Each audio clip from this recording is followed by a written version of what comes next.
Hello everyone, my name is Alex Wiseman, and this is a screencast about my ideal client. So, just a little bit about the business I'm trying to start. I'm wanting to do a used car dealership. It's going to be set up similar to CarMax, but I don't feel like there's a strong competitor in CarMax's market, and I do believe there's some things that can be done better that will attract more guests. Originally, I'd wanted to do something specifically for those who are living at or below the poverty level, for them to be able to get into cars if they don't have jobs or if they have very low-paying jobs, so that they can get access to resources that can increase their chances of moving up an economic level. However, after talking to the subject matter expert, I have decided that focusing my efforts towards that group of people could probably not be profitable at all, simply because they are so low income or they don't have an income at all. So I've decided to focus more towards young professionals, people who do have money, and then use profits to build this economic empowerment program to where I can help people move out of their economic situations or their poor economic situations. So it'll be a used car dealership with set prices. However, you're going to get a more personal experience. There will be a sales representative to help you out throughout the process, but they're not going to be making commissions, so they're going to be more of customer service representatives more than sales representatives. I do believe that selling more cars per month rather than holding gross and getting higher profits per car is the way to go, simply because you bring in more guests per month who want to buy cars. You may get more referrals. More people will be talking about who you are just because they came in, they had a really great experience. And number two, you're selling more cars. The more people who are buying cars from you, the more people who are going to go tell their friends. And I believe that I'll have higher profits per month selling more cars than holding the most money that I can on fewer cars. Again, I'm going to be targeting young professionals. That entails most of what I have on the screen here, male or female, 25 to 34. I'm going to really be looking at college-educated people just because recent college grads or college grads who are early in their career are going to be more likely to buy a used car as opposed to a new car, just simply because it's a better bang for your buck. You can get something nicer at a lower price in a used car than you can with a new car. They do need to be employed and in the market to purchase a new vehicle in order for me to be able to sell them a car. Along with an employment, license, and insurance, those are requirements in order to be able to finance a vehicle. I'm going to look at the people around Raleigh, RTP, Durham, Chapel Hill, maybe even try to expand out to Sanford, Wake Forest, and try to bring in people from Fayetteville and maybe even Greensboro, High Point area, Burlington. Once people start coming in from really far away to get the experience of the car dealership that I'm offering, if I'm in the right economic situation as far as the business is concerned, it might be time to start thinking about expanding at that point. People need to have a need to commute to work and other places in their daily lives. A business like this wouldn't do well in New York City or Chicago, places where there is a lot of foot traffic and public transportation that's available to the people living in the city. However, places like here in Raleigh or Dallas, Texas, those types of places, you're going to really need to drive around if you want to get to work and go do things after you get off of work.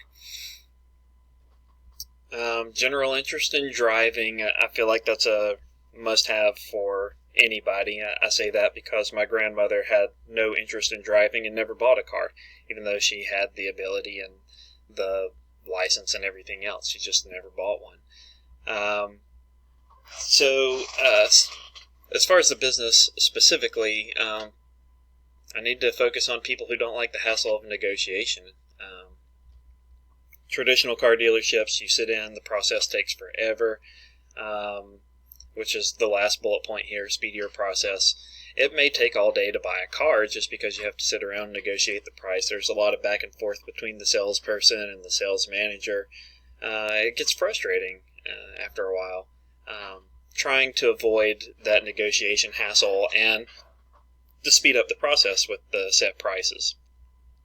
And one thing that I feel that CarMax lacks is a personal approach to the way that they sell cars. You go into CarMax, you take a ticket, sales representative will write their phone number.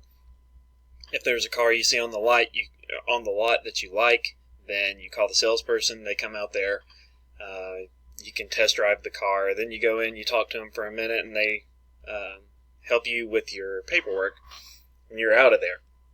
I think people appreciate a salesperson as long as they're not pushy. I feel like people want someone there to talk to, someone there to ask questions to, and CarMax doesn't really offer that.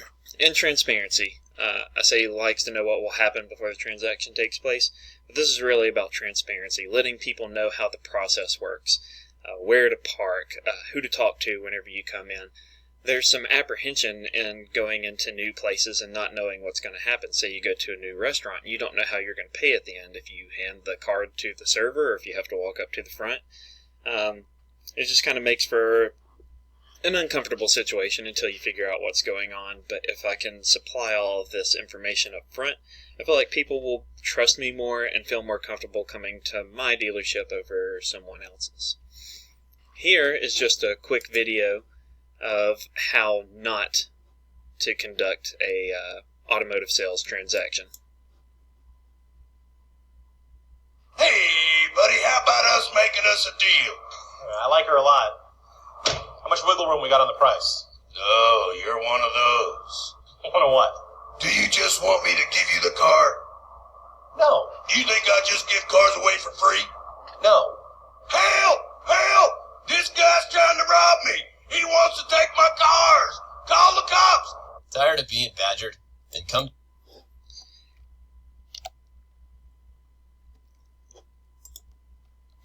And so that's how you should not conduct a sales transaction. And one of the benefits of having a set price is you avoid situations like that. I understand it's an over-exaggeration, but I believe it illustrates the point well.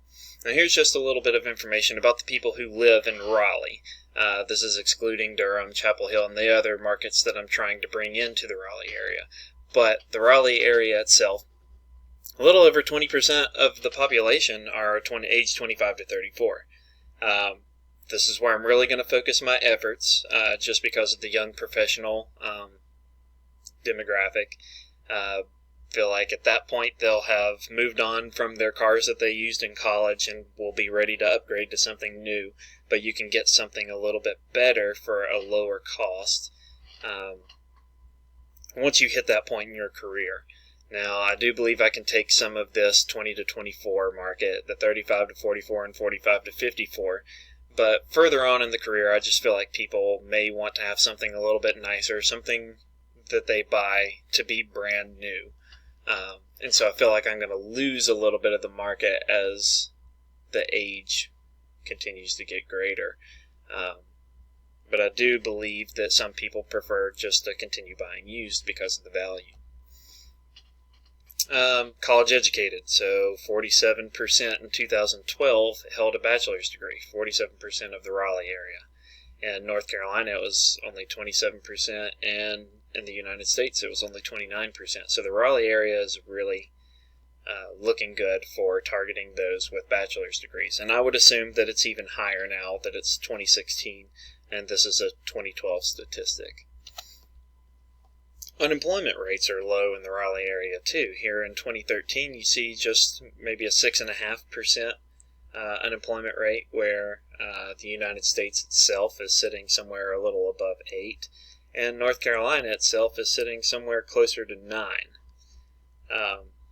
People got to have jobs in order to buy cars, and it seems like Raleigh's a good area to start. Now, this is the income comparison for household and family incomes. And that's where I want to start on the household income, because I'm not exactly sure if people 25 to 34 will already be in a family situation, so we're just going to focus on the household. In Raleigh, it's the average salary of $54,000. Now, this is in 2012. It may have increased. In Raleigh and Cary combined, $60,000. And in North Carolina, it's only $45,000. So this, again, is a really great area to target those who have money to spend on a new-to-them vehicle. And here's a little bit of information about the poverty levels in Raleigh, which are the people that I want to focus on secondary with this economic empowerment program. So you can see here the percent of persons below the poverty level here in 2012, 16.4%, whereas families below the poverty level are 12%. And I'd really like to help these families out with this economic empowerment program. And it looks like there's a strong enough market to be able to talk to these people, get them in. It's not going to be huge business, and I do intend for that to still be profitable. But at the same time, I'm really interested in helping those who are not in a very good economic situation get into better economic situations to help future generations, the state of North Carolina, and the United States as a whole. Here's how I plan to reach out to my ideal clients. Now, it's the technology age, so Facebook, Twitter, YouTube, Instagram, Snapchat. I really like Facebook and YouTube especially. I feel like those are the two most popular. There's a guy on YouTube, goes by SobKyle04. He's based out of Charlotte or Winston-Salem. I'm not really sure, but he films at dealerships there and just does car reviews, and he gets a ton of hits on them. I'd like to do the same thing, but for my dealership. Facebook is a great avenue. People travel Facebook all the time, and learning about how to create ads to target the people. I believe Facebook is a good avenue, especially if you do some target marketing whenever people are talking about specific vehicles. And then building relationships with organizations that my client trusts. In the Raleigh area, there's a huge craft brew movement. Local bars and breweries would be a great place to put my name out. Concert venues and sports teams events. People love going to these things and spend a lot of money and time in these events, and I do believe that those would be great places to put my name out as well. And then other corporations in the RDU Triangle area who are involved in philanthropy, or major Fortune 500 companies with a lot of employees, like Cisco or Lenovo. Here's just some common frustrations with some dealerships. It says, we were given the runaround on pricing, totally wasted 4 days on this place. They gave us a price one day, higher price the next day, and this is why car salesmen are so irritating. This is one of the things I'm trying to listen to and say, there needs to be a change in the way that we sell cars. Giving them an exact price at the very beginning and having them prepared before they come in could have eliminated this. And then there is one here. It says, we were made to feel scheduling of our VIP appointment to look at the car, and we were made to feel like people instead of numbers on the books. These people had a great experience. And so everyone involved in making this deal happen was kind and respectful. Worked where the numbers needed to be. Again, we were made to feel like everyone involved saw us as people, not just numbers on the books. And I believe that people hold a high value on that. My dealership, through social media marketing, can offer low, no-haggle pricing, offer assistance to my guests, make the paperwork quick and easy, and then they'll go tell their friends about it on social media marketing, and it'll just be a continuous loop of people marketing for me. Thank you very much.